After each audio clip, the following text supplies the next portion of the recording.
Welcome back to the channel, gang. It's definitely been a while since I've had a video up. I think the last video was when I finished my Maki Folgori build series. So definitely a while. In that time, gone through a lot of changes. The family and I moved to Texas, where we're currently at right now, from California back in May. And, had to get things set up in the house and moved in, and I finally got my new workshop set up, and that's where we are right now. I got very lucky when we moved. My wife kind of gave me the blessing that I could have a inside workspace, because the garage out here in Texas can be kind of a miserable place. When we were moving in, I went in the garage at one point and I checked the temperature in there, and it was like 103. And even now, we're sitting here in October and it's starting to cool down out here in Texas. The garage is still kind of clocking in the 90s, mid 80s on a good day. So I'm very blessed to be in the house in an inside workspace with air conditioning and a fan and a window and all that good stuff. So yeah, here we are in the new workshop. So this is the first time in a long time that I've actually been able to work inside the house. I think the last time was probably in the early to mid 2000s, and I was still living with my dad, and I had a downstairs kind of in the garage was a room off to the side, but it was definitely indoors. And he was kind of the bare bones. I was still kind of getting back into model building at this time. But you kind of see in these pictures here, this is the original kind of where Ace of Spades Modelworks started and started to grow. This is where I started doing some commission work and just, kind of testing things out and getting kind of the flow for how I like to build models. And then when I got married, my wife and I leased our first house, and I was relegated to the garage, and I had a huge workspace in there. I had enough room for a couple tables. I had a photo shooting area, but the only downside was it was a functioning garage that we went in and out of, and it was an old garage, so it was a little drafty. So dust became one of my biggest enemies in that workspace, but it was a wonderful workspace. I got a lot of good builds done out there. Ace of Spades kind of started on the Instagram back then, and even the YouTube started at that workstation. I have a lot of memories of that place, and it was a great little spot. And then moving on, my wife and I, we started a family. We kind of outgrew that old space, and then we moved to another spot where I was still in the garage, but in a separate room, and dust wasn't as big as an issue. But it was a smaller workspace. I think it was like, 9 feet wide by like 3 or 4 feet. It was a tight workspace, but I made it work, and it was also kind of a hybrid workspace where I did my day job, and then model building was off to the side. It was a nice little workspace. I'm not going to lie, not the best ventilated. I did have a window that I tried to kind of force the air out of as best I could. But yeah, so that was my last workspace, and then we got ready to pack up everything and move to Texas. And so yeah, this is the room that we got set up here for my new workshop / office. It is a hybrid workspace, so I have a dedicated area over here, which is for my 9 to 5 job, where I work in health and safety, workers' compensation. And then kind of the rest of it, I would say that 90% of it is dedicated to model building and the hobby and all the good stuff that comes with, getting settled in and having a nice workspace. Everything in this room is furniture-wise is from Ikea. What I ended up doing was, when we were getting ready to move, I knew that this room was 10 by 12. So I went into the Ikea's website, and they have a design space in there where you can go and design an office. So I basically just pumped in all the dimensions of the room, including the window. There's a closet off to the side here, this doorway that I'm in right now. Put all the measurements in, and I was then able to go through like Ikea's kind of quote unquote office catalog and pick out the furniture I wanted based on my dimensions and kind of lay everything out. And the cool thing about that little area is when you do use the stuff in their catalog for their offices, you can kind of build a list of everything that you need based on your dimensions, and it'll create basically an order for you. You can just order that stuff, and they'll send it on out to you.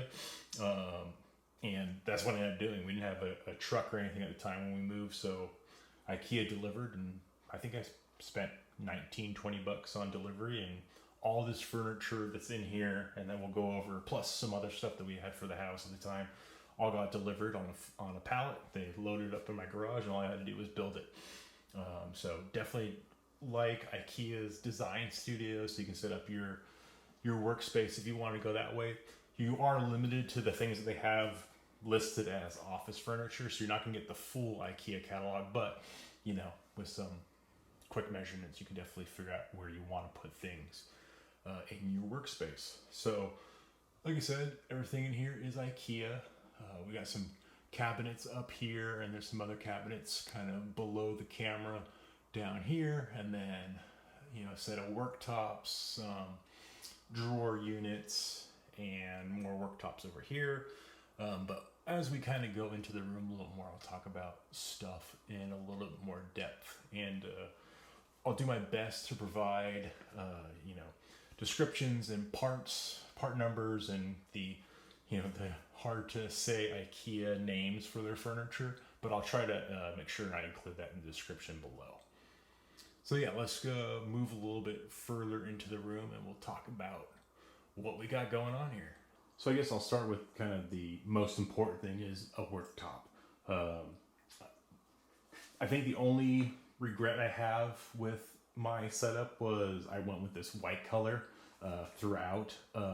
For the worktops, they do get pretty dirty and dusty, and they're pretty noticeable in white. I wish I could have gone with like a butcher block top, but at the time when I was ordering everything, the butcher top blocks were out of stock at Ikea, so I just decided to bite the bullet, and I went with these worktops right here. These are called Lagkaptens, and these are 78 inches long and 23 inches wide.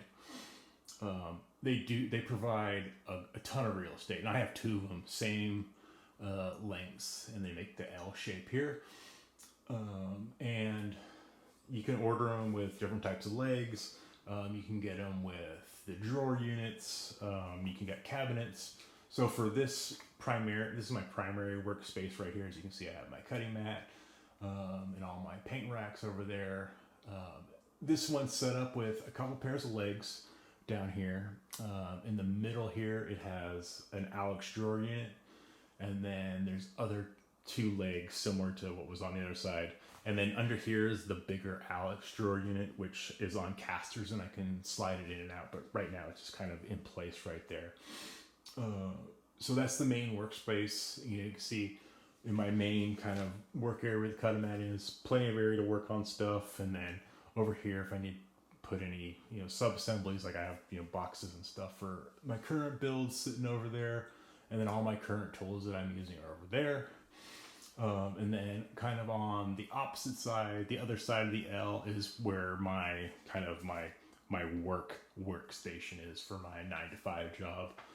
So the 10% of the work area is over there. So I have my computers, both for work and personal use. And then as you move over here, I have my spray booth. And then how I have this desk configured is there's Alex drawer unit here, and then underneath, tucked away, is a cabinet where I store my air compressor. And I'll talk about that a little bit later and how I have that set up. So yeah, so the worktops, like I said, are Lagkaptens with Alex drawers and cabinets. And that's my primary workspace right there. And then off to the side of my my work from home station, I have another Lagkapten. This one's a little bit shorter. It's 55 inches long, by 23 inches wide. And this one is on, all the legs are on casters. So this is kind of like a flex table. So I can move this around the room. Right now, it just kind of has another area where I can lay out paperwork for my work. I do a lot of work with actual hard copies of paper, surprisingly enough. But a lot of times this is where I do my photography. So I'll kind of put this against the wall. I'll set up my photo booth on top of it. But this can flex around the room wherever I want it. Sometimes I have it over my main workstation if I'm working on something big. But it's nice to have a flexible table that I can move around with some casters.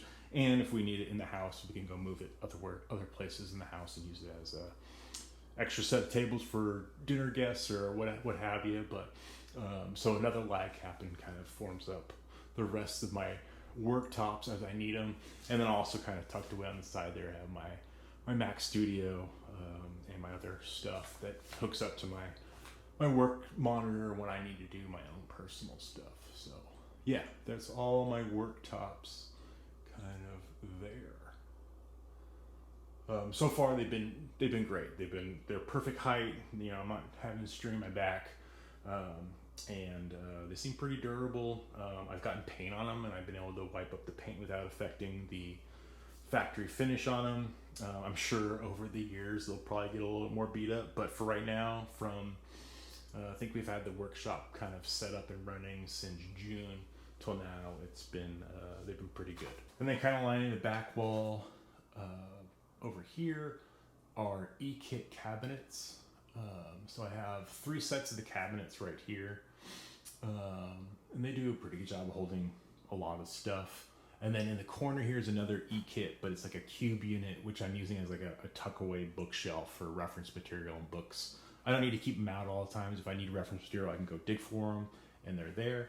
And then I will tilt the camera here and up above, I have another set of Ekets that are mounted to the wall. Where I primarily keep like extra overstock of supplies, aftermarket, decals, all that kind of stuff. I have some completed builds tucked away in there as well because I don't have a display cabinet yet. But these cabinets are great for, storage, and that's kind of what I wanted in this workspace. I wanted a decent amount of storage, so I keep some camera equipment in here. This is kind of more of like a combined hobby / day job type stuff where I keep some files, and then in this one I keep my Cricut cutter and some vinyl and extra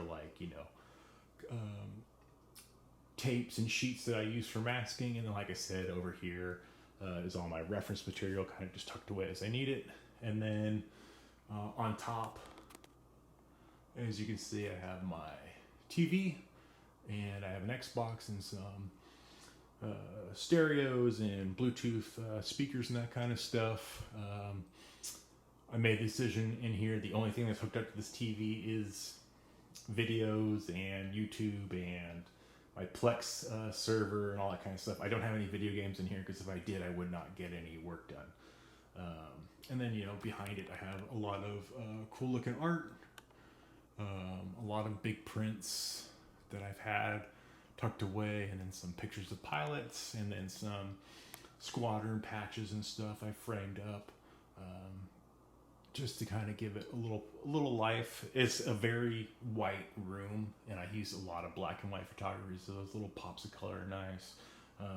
Been able to display some awards I've won at some model shows for a change. Usually they've just been tucked away in boxes, but now I can proudly display them. Paint racks are actually what they call picture ledge shelves from Ikea. They're called Mosslandas. These are the longest ones that they have, and you can throw on a lot of paint. I like the flexibility of them. I can stack them up in rows of 3. I have a couple. I made some spacers so the paints can be on tiers, so I can see not only the first line, but behind I can kind of see the tops of the colors behind. This is all my paint that's out right now. Everything's out, so it's easy, for me to reach in my main workspace right here, and it's kind of organized from the stuff I use the most to least. So down at the bottom, I have all my adhesives and decal stuff, and some other stuff towards the end here, which I don't use as much, and then I'm a lacquer painter, so I have a lot of MRP in the second row, and then I have Tamiya's range, and then more Tamiya, and then I have my metallizers, some weathering products, and all at the top here is all acrylics that I use mainly for brush painting. So yeah, those are Mosslandas from Ikea.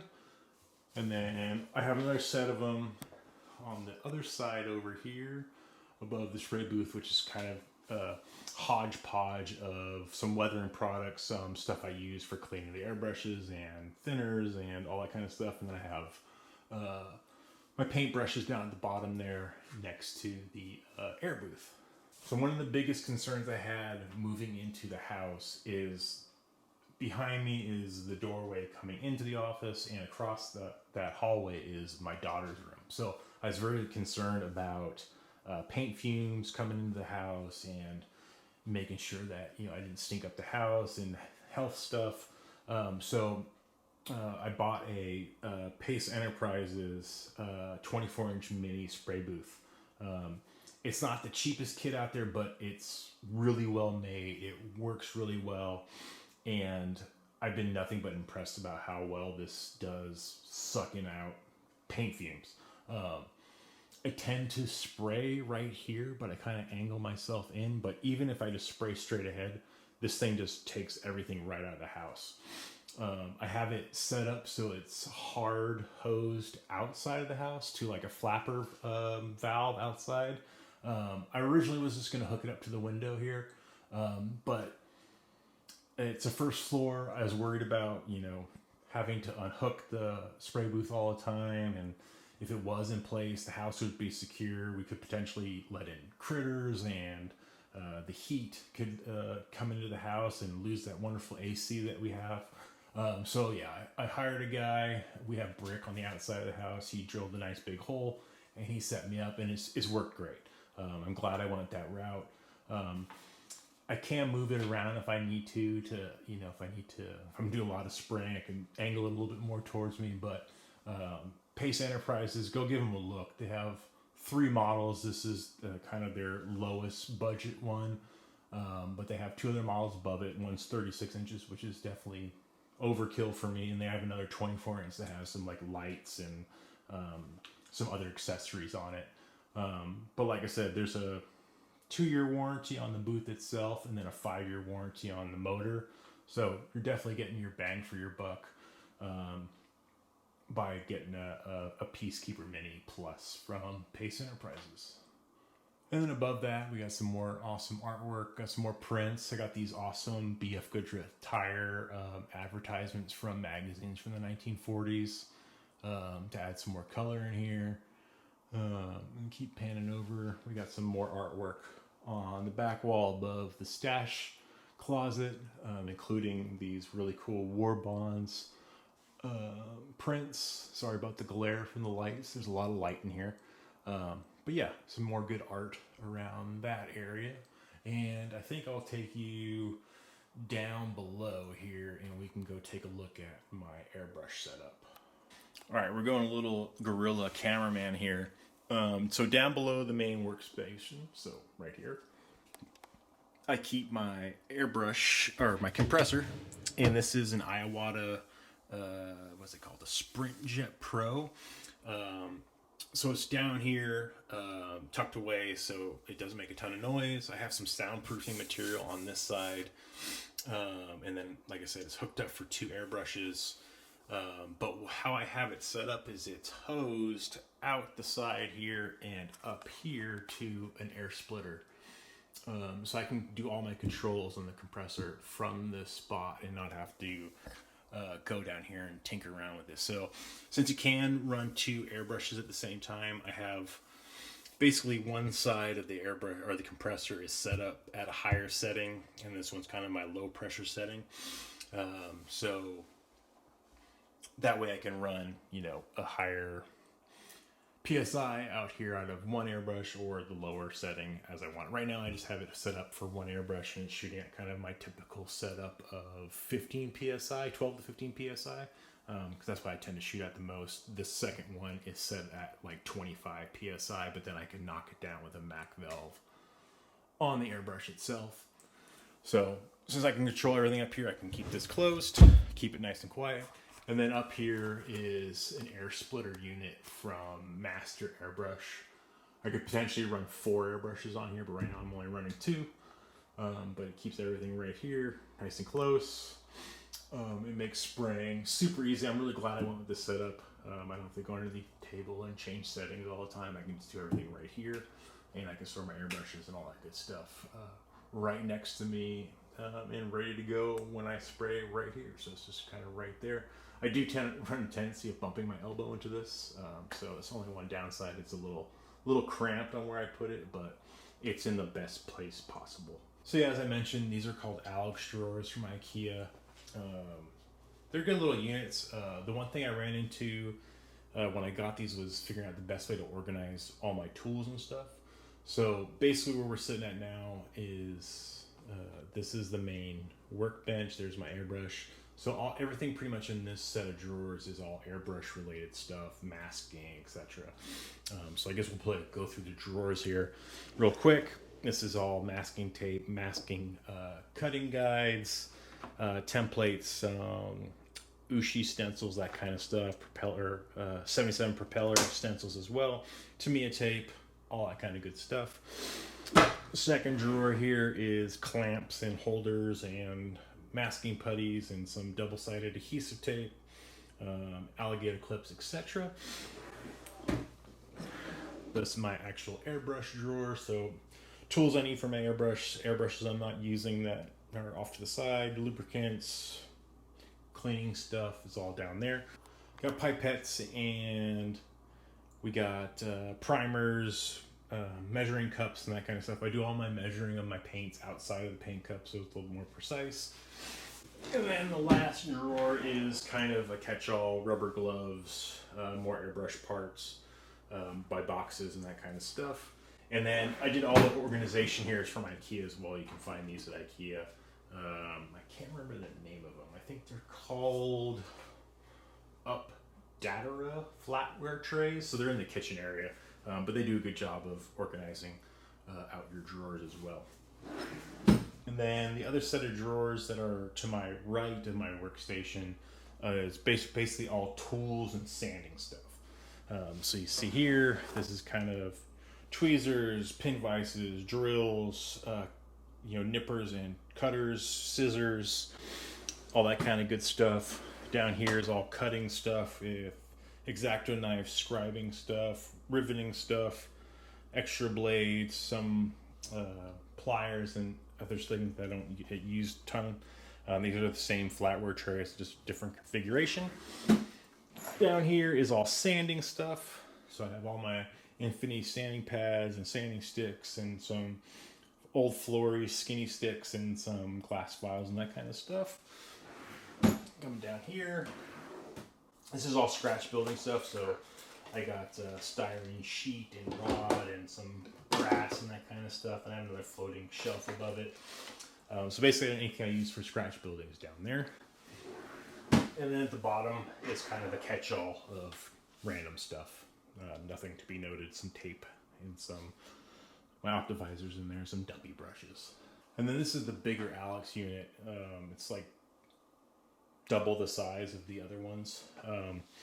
It's on casters so I can move it around, but top drawer is a whole bunch of scissors, some measuring tools, calipers, that kind of stuff, some additional scribing stuff that wouldn't fit in that drawer.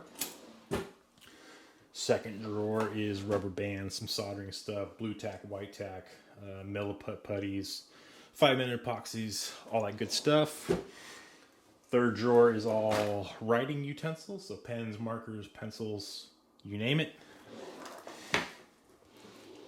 Down here is all weathering stuff. So we got our Abteilung 502 oils, some watercolor pencils from Faber-Castell, and weathering pencils from AK.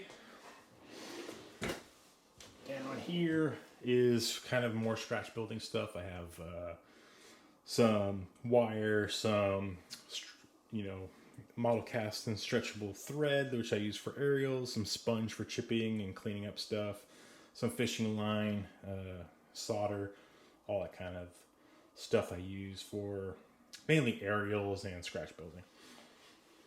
The bottom drawer is what I call the expensive tool drawer. There's a lot of cool stuff in here that's very expensive, but when it does get used, I understand why I paid the price for it. So I got the David Union rotary tool, which is awesome. AKPE rolling set, RP tools, cutters, circle cutter tool, punch and die sets, photo etch bending stuff. Great tools, they just don't get used a ton, so they just kind of stay down here and hang out. And then once again, we're going kind of guerrilla cameraman style here and showing you the cabinets. So this is the first cabinet. This has all my camera gear and stuff they use for photography, video cameras, etc. is all set up in here, nice and tucked away. This one's kind of a nightmare right now. It's not very organized, but it's a combination of model building stuff and work stuff. Not too much note in there. And then moving over here, like I said, this is Cricut stuff, there and there.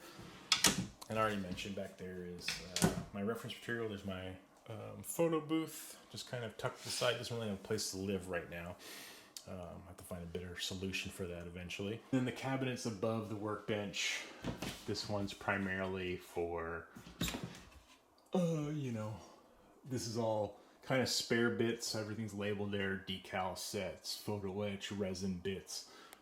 Overstock of MRP clears, which I use a ton of. Mr. Leveling thinner.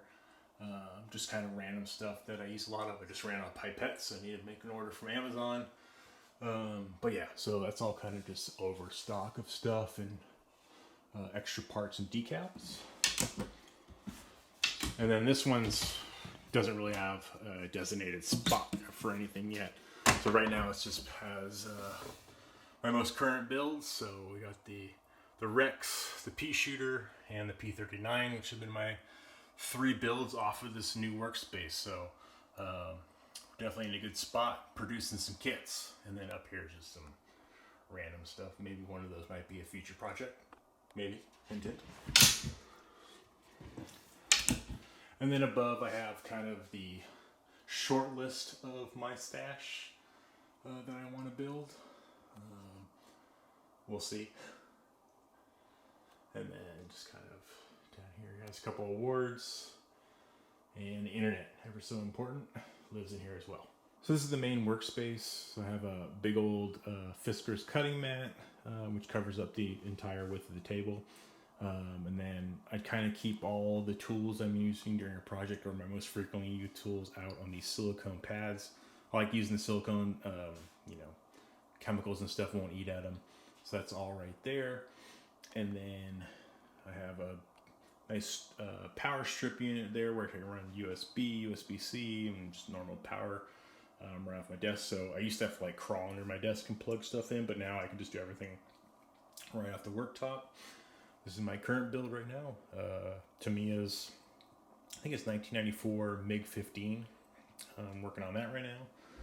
And then above, I have a Neewer camera mount, and then I have this flexible gooseneck mount for my phone if I want to, you know, FaceTime or live stream or anything like that, which I've never done before, but maybe I'll start to do it.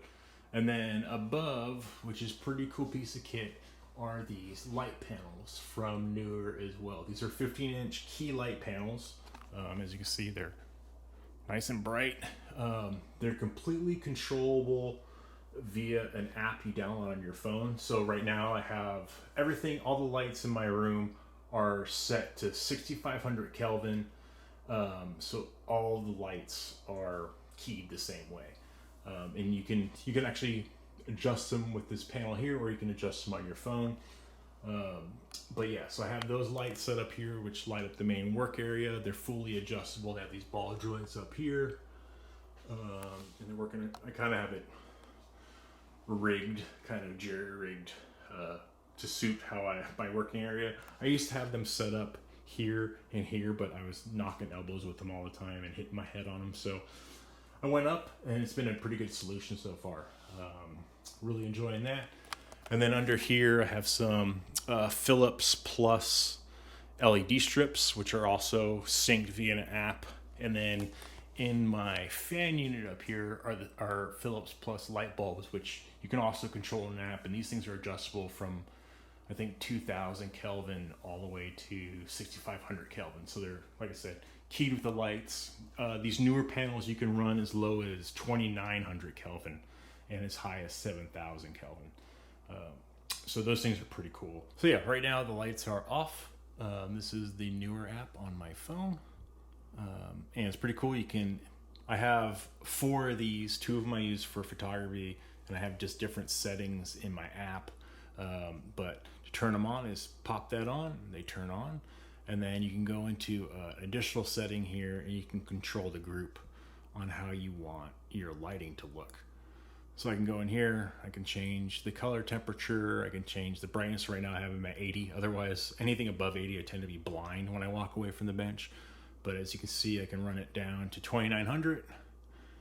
I could run it in the mid-range here, if I can get it to scroll, to 5000, and we'll go back to 6500, which I have the entire room keyed to, and I'll put the brightness down.